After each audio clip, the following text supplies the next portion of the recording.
একজন ব্যক্তি পেট্রোল পাম্পে তেল নেওয়ার সময় একটি অত্যন্ত অদ্ভুত বিষয় লক্ষ্য করেন। তিনি দেখেন যে তার পকেটে থাকা সব নোট বা টাকাগুলো ছাইয়ে পরিণত হয়েছে। মুহূর্তের মধ্যেই তার মাথায় কোনো একটি আশঙ্কার কথা খেলে যায় এবং তিনি দেরি না করে দ্রুত গাড়ি চালিয়ে বাড়ির দিকে রওনা হন। বাড়িতে পৌঁছে তিনি ঘর থেকে এক মুঠো টাকা হাতে নিয়ে জানলার বাইরে ছুঁড়ে মারেন। ঠিক পরের মুহূর্তেই দেখা যায় ঝকঝকে সাদা নোটগুলো নিমেষেই ছাই হয়ে বাতাসে মিশে গেল। লোকটি যেন নিজের চোখকে বিশ্বাস করতে পারছিলেন না। তিনি পরীক্ষা করার জন্য ঘরের দেওয়াল থেকে একটি দামি ছবি নামিয়ে সেটির এক প্রান্ত জানলার বাইরে ধরেন। চোখের পলকে দেখা যায় ছবির যে অংশটুকু বাড়ির বাইরে ছিল তা ছাই হয়ে যাচ্ছে, অথচ ঘরের ভেতরের অংশটুকু একদম ঠিকঠাক আছে। চারপাশের এই রহস্যময় পরিস্থিতি দেখে লোকটি সম্পূর্ণ হতভম্ব হয়ে যান। কিছুদিন আগের কথা, এই ব্যক্তি এবং তার স্ত্রী তাদের জীবনের সমস্ত সঞ্চয় দিয়ে একটি দূরবর্তী এলাকায় পুরনো একটি দোতলা ভিলা বা বাড়ি কেনেন। বাড়িটি পরিষ্কার করার সময় লোকটি একটি গোপন রহস্যের সন্ধান পান। ওয়ালটোপারের পেছনে লুকিয়ে থাকা একটি গোপন কক্ষ খুঁজে পান তিনি, যার তালাটি ছিল অদ্ভুত আকৃতির। কৌতূহলী হয়ে লোকটি পুরনো আসবাবপত্রের মধ্যে খোঁজাখুঁজি শুরু করেন এবং শেষ পর্যন্ত সেই গোপন কক্ষের চাবিটি পেয়ে যান। চাবি ঘুরিয়ে দরজা খোলার পর তিনি দেখেন ভেতরটা একদম শূন্য, কিছুই নেই। কিন্তু যখনই তার স্ত্রী ওই ঘরের ভেতর পা রাখেন, অমনি পেছনের বৈদ্যুতিক আলোগুলো রহস্যময়ভাবে কাঁপতে বা ফ্লিকার করতে শুরু করে। লোকটি প্রথমে মনে করেছিলেন যে বাড়ির বৈদ্যুতিক লাইনে হয়তো কোনো সমস্যা আছে। বিদ্যুৎ সমস্যার কথা ভেবে তিনি ইলেকট্রিক কোম্পানিতে যোগাযোগ করেন। কিন্তু অবাক করার মতো বিষয় হলো, তিনি ঘর থেকে বের হবার পর এবং তার স্ত্রী ওই গোপন কক্ষ থেকে পা বাড়ানো মাত্রই আলো আবার স্বাভাবিক হয়ে যায়। ইলেকট্রিক মিস্ত্রি আসার পর জানান যে এই বাড়ির ইলেকট্রিক সিস্টেম অনেক পুরনো এবং অত্যন্ত জটিল, যা ঠিক করা তার পক্ষে সম্ভব নয়। তবে যাওয়ার সময় তিনি লোকটিকে একটি ভয়ঙ্কর তথ্য দেন। তিনি জানান এই বাড়িটি আসলে একটি অভিশপ্ত বা খুনি বাড়ি, কারণ এখানে আগের মালিক দম্পতিকে নির্মমভাবে হত্যা করা হয়েছিল। এই হত্যাকাণ্ডের কারণেই বাড়িটি দীর্ঘকাল অবিকৃত ছিল। মিস্ত্রির কথা শুনে লোকটির গায়ে লোম খাড়া হয়ে যায়। তিনি জানতেনই না যে রিয়েল এস্টেট এজেন্ট তাকে ঠকিয়ে এই অভিশপ্ত বাড়িটি গুছিয়ে দিয়েছে। এখন তিনি বুঝতে পারেন কেন বাড়িটির দাম এত কম ছিল। এরপর তিনি ইন্টারনেটে ওই খুনের ঘটনা নিয়ে অনুসন্ধান করেন এবং মিস্ত্রির বলা তথ্যের সাথে হুবহু মিল পান। দেখা যায় আগের মালিক দম্পতিকে হত্যার পর খুনিকে হাতে নাতে ধরা হয়েছিল। কিন্তু আশ্চর্যের বিষয় হলো, সেই খুনির পরিচয় বা কেন সে খুন করেছে তার কোনো হদিশ পাওয়া যায়নি। খুনি নিজেও দাবি করেছিল যে সে জানে না সে কোথা থেকে এসেছে। শেষ পর্যন্ত পুলিশ তাকে মানসিক রোগী হিসেবে সাব্যস্ত করে মানসিক হাসপাতালে পাঠিয়ে দেয়। নিজের সারা জীবনের উপার্জিত টাকায় এমন একটি বাড়ি কিনে লোকটি ভীষণ হতাশ হয়ে পড়েন। তার স্ত্রী একজন নিম্নবিত্ত শিল্পীকে ভালোবেসে পরিবারের অমতে বিয়ে করেছিলেন, তাই তিনি স্ত্রীকে এই দুঃসংবাদ জানিয়ে দুশ্চিন্তায় ফেলতে চাইলেন না। এক রাতে হতাশ হয়ে তিনি সেই গোপন কক্ষে মদের বোতল নিয়ে ঢোকেন। তার কাছে মাত্র এক বোতল ভদকা ছিল, যা তিনি নিমেষেই শেষ করে ফেলেন এবং মনে মনে ভাবেন যদি আরো এক বোতল মদ থাকতো। ঠিক তখনই ঘরের আলো নিভে আবার জ্বলে ওঠে এবং অবিশ্বাস্যভাবে তার সামনে হুবহু আগের মতো একটি নতুন মদের বোতল হাজির হয়। লোকটি অবাক হয়ে বোতলটি হাতে নিয়ে দেখেন এটি সত্যিই আসল মদ। এইভাবে তিনি একটি নতুন জগতের সন্ধান পান। পরদিন সকালে স্ত্রী যখন ঘরে ঢোকেন, তিনি দেখেন তার স্বামী অসংখ্য দামি এবং বিলাসবহুল জিনিসে ঘেরা অবস্থায় বসে আছেন। স্বামী উত্তেজিত হয়ে স্ত্রীকে জানান যে ওই ঘরটি আসলে একটি ইচ্ছে পূরণকারী কক্ষ বা উইশিং রুম। সেখানে যা চাওয়া হয় তাই পাওয়া যায়। এমনকি তিনি ভ্যান গগের একটি আসল চিত্রকর্ম সেখান থেকে চেয়ে নিয়েছেন। স্ত্রী প্রথমে মনে করেছিলেন তার স্বামী হয়তো নেশাগ্রস্ত হয়ে আবল তাবল বকছেন, কিন্তু স্বামীর পীড়াপিড়িতে তিনি মজা করে $1000 চাইলেন। সাথে সাথে আলো জ্বলে উঠল এবং ঘরের কোনায় সত্যি সেই টাকা পাওয়া গেল। তবুও স্ত্রী বিশ্বাস করতে চাইছিলেন না। তিনি ভাবলেন এগুলো হয়তো স্বামীর লুকিয়ে রাখা টাকা। কিন্তু এরপর যখন তিনি $1 মিলিয়ন কথা বললেন এবং মুহূর্তের মধ্যে মেঝেতে টাকার পাহাড় জমে গেল, তখন তিনি ভয়ে সেখান থেকে চলে যেতে চাইলেন। স্বামী তাকে বুঝিয়ে শান্ত করলেন এবং তারা সিদ্ধান্ত নিলেন এই ঘরের ক্ষমতা ব্যবহার করে নিজেদের সব অপূর্ণতা পূরণ করবেন। এরপর থেকে তাদের জীবন আমূল বদলে যায়। তারা 2 হাতে টাকা ওড়াতে থাকেন, এমনকি হিরে দিয়ে চুল ধোয়ার মতো বিলাসিতাও শুরু করেন। কিন্তু ধীরে ধীরে এই প্রাচুর্যের প্রতি তাদের মোহ কমতে থাকে, কারণ মানুষ যখন সবকিছু অনায়াসেই পেয়ে যায় তখন আর কোনো জিনিসের প্রতি আকর্ষণ থাকে না। স্ত্রী উপলব্ধি করেন যে তার জীবনে সব থাকলেও কেবল একটি জিনিসের অভাব, আর সেটি হলো একটি সন্তান। তাদের বিয়ের 5 বছর পার হলেও স্বামীর শারীরিক সমস্যার কারণে তাদের কোনো সন্তান হয়নি। স্ত্রীর মাথায় একটি ভয়ঙ্কর চিন্তা আসে। স্বামী বাইরে থাকার সুযোগে তিনি গোপন কক্ষে গিয়ে একটি সন্তানের প্রার্থনা করেন। স্বামী ফিরে এসে যখন বিছানায় একটি জ্যান্ত শিশু দেখতে পান, তখন তিনি আতঙ্কে শিউরে ওঠেন। তিনি কোনোভাবেই এই অস্বাভাবিক উপায়ে পাওয়া শিশুটিকে মেনে নিতে পারছিলেন না। এই নিয়ে স্বামী স্ত্রীর মধ্যে প্রচন্ড ঝগড়া হয় এবং স্বামী তাকে শিশুটিকে ফিরিয়ে দেওয়ার জন্য রাজি করান। কিন্তু যখনই তারা শিশুটিকে নিয়ে সেই ঘরে যান, শিশুটি যেন বুঝতে পারে তাকে সরিয়ে ফেলা হবে এবং সে কান্নাকাটি শুরু করে। তার মায়াবী কান্নায় দম্পতির মন গলে যায় এবং তারা তাকে লালন পালন করার সিদ্ধান্ত নেন। কিন্তু স্বামীর মন মানছিল না। তিনি আবারও ইন্টারনেটে পুরনো খুনের ঘটনা নিয়ে অনুসন্ধান শুরু করেন। সেখানে তিনি দেখেন খুনি ধরা পড়ার সময় চিৎকার করে বলছিল, ওই ঘরটি আমাকে এটা করতে বাধ্য করেছে। এই কথার মানে কি তা বুঝতে তিনি সেই মানসিক হাসপাতালে যাওয়ার সিদ্ধান্ত নেন যেখানে খুনি বন্দী ছিল।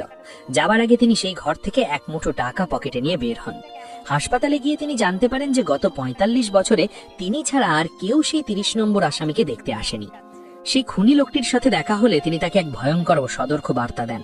তিনি বলেন, যত দ্রুত সম্ভব ওই বাড়ি ছেড়ে দাও, নইলে বড় বিপদ হবে। তবে তিনি এটাও নিশ্চিত করে বলেন যে কেউ ওই বাড়ির মায়া ত্যাগ করতে পারে না, কারণ ওখানকার জাদুকরি ক্ষমতা বা যা চাওয়া হয় তাই পাওয়ার লোভ সামলানো অসম্ভব। হাসপাতাল থেকে ফেরার পথে যখন লোকটি পেট্রোল পাম্পে টাকা দিতে যান, তখন তিনি দেখেন তার পকেটের সব টাকা ছাই হয়ে গেছে। তিনি দ্রুত বাড়ি ফিরে একটি ছবি দিয়ে পুনরায় পরীক্ষা করেন এবং বুঝতে পারেন যে ওই গোপন কক্ষে যা কিছু চাওয়া হয় তা কেবল সেই বাড়ির ভেতরেই স্থায়ী থাকে। বাড়ির সীমানা পার হলেই তা ছাই হয়ে যায়। এই রহস্য ভেদ করার জন্য তিনি হাতুড়ি দিয়ে ঘরের দেওয়াল ভাঙা শুরু করেন। দেওয়াল ভেঙে তিনি দেখেন ভেতরে অগণিত ইলেকট্রিক তারের জাল বিছানো আছে। তিনি বাড়ির একটি নকশাও খুঁজে পান, কিন্তু তার পাঠোদ্ধার করতে পারেন না। ঠিক সেই সময় তিনি দেখেন তার স্ত্রী শিশুটিকে নিয়ে বাইরে যাওয়ার প্রস্তুতি নিচ্ছেন। তিনি তাকে বাধা দিলেও স্ত্রী শোনেন না। লোকটি ভাবলেন হয়তো এটাই সুযোগ সেই অদ্ভুত উপায় পাওয়া শিশুটিকে বিদায় করার। কিন্তু শিশুটি সীমানা পার হওয়া মাত্রই তার পোশাক ছাই হতে শুরু করে এবং সে দ্রুত বড় হতে থাকে। স্ত্রীর আর্তনাদ শুনে লোকটি আর স্থির থাকতে পারলেন না। তিনি দৌড়ে গিয়ে শিশুটিকে ঘরের ভিতর নিয়ে আসেন। কিন্তু চোখের পলকে তারা যা দেখলেন তা ছিল অকল্পনীয়। এক মুহূর্ত আগে যে শিশুটি কোলের শিশু ছিল, সে এখন একজন স্কুল পড়ুয়া ছাত্রে পরিণত হয়েছে। তারা বুঝতে পারলেন এই অভিশপ্ত ঘরের জিনিসের বাইরের জগতে কোনো অস্তিত্ব নেই এবং সময়ের সাথে তাদের পরিণাম ভয়ঙ্কর হতে চলেছে।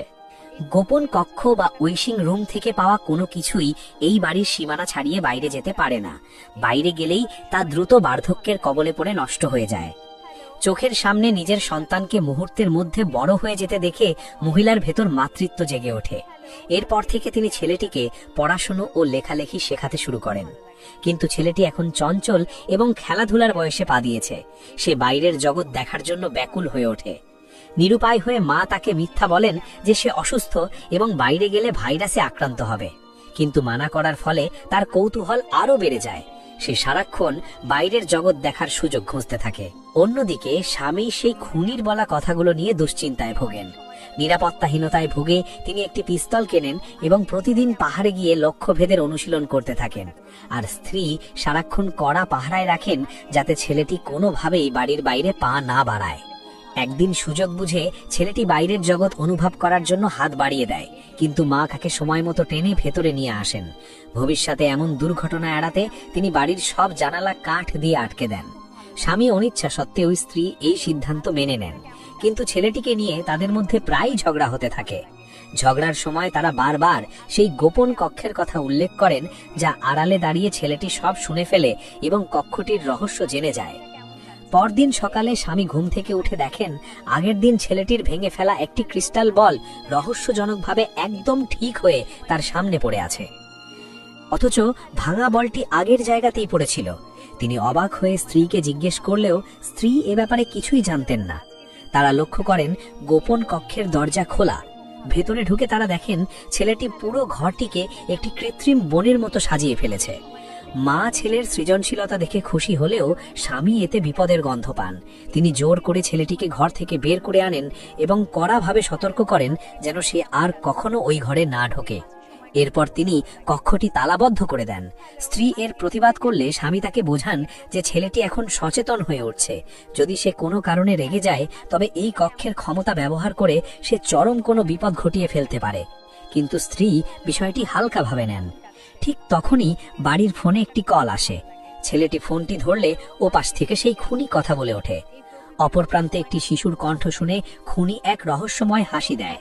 স্বামী ফোনটি কেড়ে নিয়ে খুনির কাছে জানতে চান যে এই বার্ধক্য বা ক্ষয় হওয়া কিভাবে ঠেকানো সম্ভব।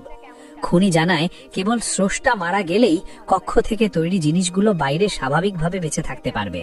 অর্থাৎ যেহেতু স্ত্রী এই সন্তানের আকাঙ্ক্ষা করেছিলেন, তাই স্ত্রী মারা গেলেই কেবল ছেলেটি বাইরের জগতে স্বাভাবিক জীবন পাবে। এর অর্থ দাঁড়ালো লোকটির কাছে দুটি পথ খোলা, হয় স্ত্রীকে বাঁচাতে সন্তানকে ত্যাগ করা, না হয় সন্তানকে বাঁচাতে স্ত্রীকে হত্যা করা। স্বামী বুঝতে পারেন সেই খুনি নিজেও আসলে আগের মালিক দম্পতির এভাবে তৈরি করা সন্তান ছিল। অন্য একটি ফোনে আড়ি পেতে স্ত্রী সব কথা শুনে ফেলেন। তিনি এই সত্য মেনে নিতে না পেরে গাড়ি নিয়ে বাড়ি থেকে বেরিয়ে যান। এক পর্যায়ে তিনি সন্তানের জীবন বাঁচাতে আত্মহত্যার কথা ভাবলেও শেষ পর্যন্ত তা পেরে ওঠেন না। এদিকে স্ত্রী চলে যাওয়ায় স্বামী ভীষণ হিংস্র ও খিটখিটে হয়ে পড়েন। ছেলেটি বুঝতে পারে যে এই ব্যক্তি তার জন্মদাতা পিতা নয় এবং সে বারবার তার আসল বাবার পরিচয় জানতে চায়।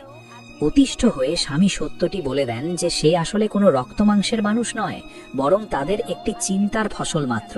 ছেলেটি কিছুতেই তা বিশ্বাস করতে চায় না। রাগান্বিত স্বামী তাকে চেপে ধরে বলেন যে তাকে ঘরের ভেতর আটকে রাখা হয়েছে তার মঙ্গলের জন্যই। বিশ্বাস না হলে সে বাইরে গিয়ে পরীক্ষা করে দেখতে পারে, তখন সে মারা গেলে তার কিছু করার থাকবে না। ভয়ে ছেলেটি দোতলায় পালিয়ে যায়। গভীর রাতে স্ত্রী বাড়ি ফিরে এলে তাদের মধ্যে মান অভিমান শেষে ঘনিষ্ঠতা তৈরি হয়। তারা জানতেন না যে ছেলেটি দরজার ফাঁক দিয়ে তাদের সবকিছু লক্ষ্য করছে। পরদিন সকালে ঘুম থেকে উঠে তারা দেখেন ঘরের দরজা খোলা। বসার ঘরে গিয়ে তারা আতঙ্কে জমে যান। দেখেন ছেলেটি এখন একজন পূর্ণ বয়স্ক যুবকে পরিণত হয়েছে। কিছু বুঝে ওঠার আগেই সে স্বামীর পিস্তলটি তাদের দিকে তাক করে।